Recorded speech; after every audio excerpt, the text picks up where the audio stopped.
report, we will discuss all about late 1990s of the knowledge management era. So, para mas ma-easily nating ma-identify kung ano yung era ba ng 1990s ng KM, kinategorize namin siya kung paano mag-grow up ang isang teenager.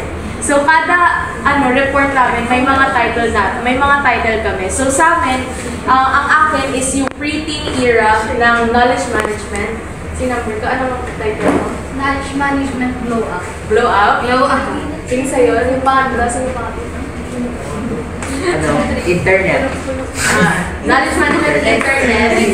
Number 4. Sige, mainstream. Goes mainstream. Personalized, and yun.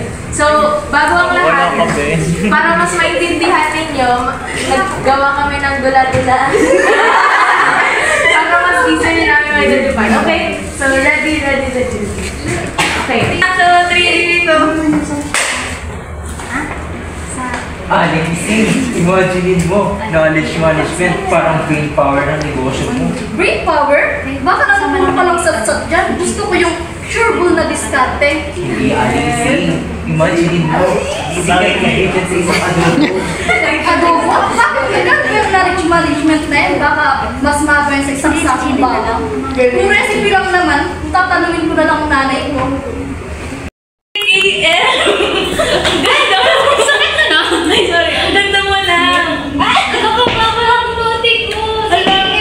Parang dati hindi ka pa nakikilala. Ngayon kilala ka na. Sobrang kaati ko sa review.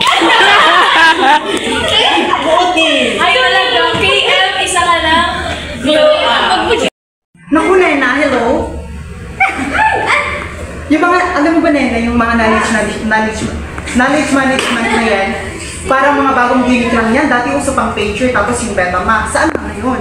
Tita, KM is everywhere. May seminars, may forums, everyone's talking about it. Yeah.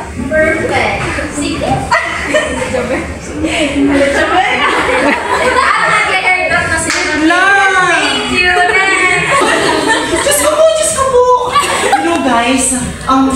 You know guys, nakachismis ako sa ibang company na ang knowledge management to is masyado nang nag-i-improve, masyado nang maraming nalalaman, masyado nang nakaka-help sa ibang company. So masyado na tayong nahuli, we need to do something.